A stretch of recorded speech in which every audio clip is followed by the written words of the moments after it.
ನಿಮ್ಮ ಎನರ್ಜಿನ ಅವ್ರ ಎನರ್ಜಿ ಅಂದ್ರೆ ಅವ್ರ ಎನರ್ಜಿ ನಿಮ್ಮ ಎನರ್ಜಿನ ಐತಲ್ಲ ಅದು ಸರಿ ಹೊಂದಿಲ್ಲ. ಇಲ್ಲಿ ನೀವು ಬಹಳ ಸ್ಟ್ರಾಂಗ್ ಅದಿರಿ.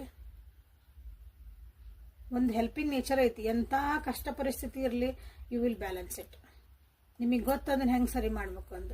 ಕಷ್ಟ ಬಂತು ಅಂತ ಓಡ್ ಹೋಗಲ್ಲ. ಏನೋ ಒಂದು ಪ್ರಾಬ್ಲಮ್ ಬಂತಂದ್ರೆ ಓಡ್ ಹೋಗಲ್ಲ ನೀವು. ಅದಕ್ಕೊಂದು ಸೊಲ್ಯೂಷನ್ ಇರ್ತೈತಿ. ಹೆಂಗೋ ಒಂದು ಸರಿ ಆಕತಿ. ಯಾಕಂದ್ರೆ ನೋಡಿ ನಿಮ್ಮ ವ್ಯಕ್ತಿದು ಬಂದಾಗಿಲ್ಲ ಹ್ಯಾಂಗ್ ಮನೆಯವರು ತಟಸ್ತಾ ಬಿಟ್ರು. ತಲೆ ಓಡಂಗಿಲ್ಲ ಅವ್ರಿಗೆ. ಸೊ ನಿಮ್ಮ ಬಗ್ಗೆ ಇದನ್ನ ಬಹಳ ಒಳ್ಳೇದ ಅಂತಂದು ಯೋಚನೆಗಳು ಬರ್ತಿದ್ವು. ನಿಮ್ಮ ಬಗ್ಗೆ ಯೋಚನೆನೂ ಮಾಡ್ತಿದ್ರ, ಮಿಸ್ ಮಾಡ್ಕೊಳಕತ್ತಿದ್ರ. ಒಂದು ಫಿಸಿಕಲ್ ಅಟ್ರಾಕ್ಷನ್ ರೊಮ್ಯಾಂಟಿಕ್ ಆಗಿನೂ ನಿಮ್ಮ ಬಗ್ಗೆ ಬಹಳ ಜನ ಇಲ್ಲೇ ಯೋಚನೆ ಮಾಡ್ಯಾರ, ನಿಮ್ಮ ವ್ಯಕ್ತಿಗಳು. ಓಕೆ, ಎಲ್ಲರೂ ಅಲ್ಲ, ನಿಮ್ಮ ವ್ಯಕ್ತಿ. ಓಕೆ, ಸ್ಟಾರ್ ಕಾರ್ಡ್ ಮಾಡ್ರಿ. ಸ್ಟ್ರೆಂತ್ ಕಾರ್ಡಲ್ಲಿ ನೀವು ಕ್ಲೇಮ್ ಮಾಡ್ಕೋಬೋದಾ.